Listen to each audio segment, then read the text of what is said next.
Balikan po natin ang report ni Haji Rieta tungkol sa kakulangan ng pagkain at inumin sa mga evacuation center.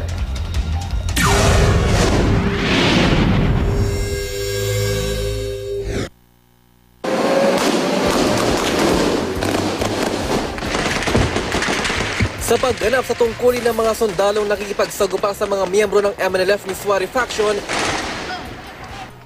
kapansin-pansin na ilan nagtsatsaga sa sira-sira ng combat boots, pudpud ng swelas, mano-mano pang tinahi para magamit.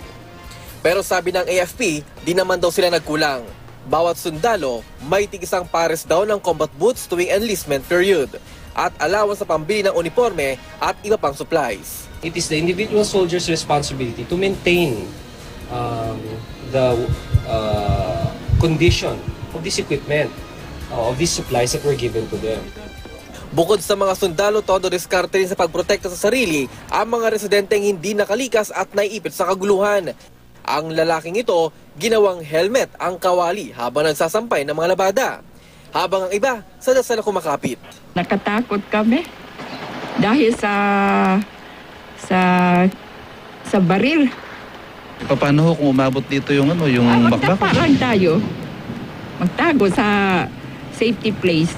Ang 300 residente ng Barangay Santa Catalina, literal na tumakbo sa katedral ng Zamboanga para makaligtas sa kaguluhan. Agad silang binantayan ng mga pulis na galing pang Cebu. We appeal to the captors, please release not only Father Opana, but the others. They are innocent people. They have nothing to do with the conflict. 15,000 residente nang tumutuloy sa Baliwasan Grandstand.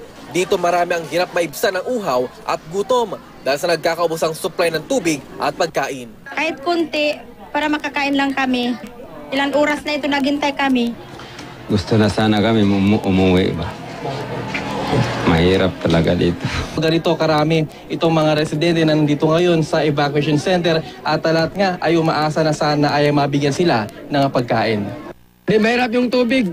Tubig talaga ang kailangan namin dito. Hindi naman inasahan ang panganak ng 23 anyos sa si Rosana Enriquez. Nag-iyak man siya. Hindi siya na, pagtingin ko, nagaganon na siya sa CIO. Tapos ang bata, nagdagan na lang doon ako. Takbo ako doon sa may Red Cross.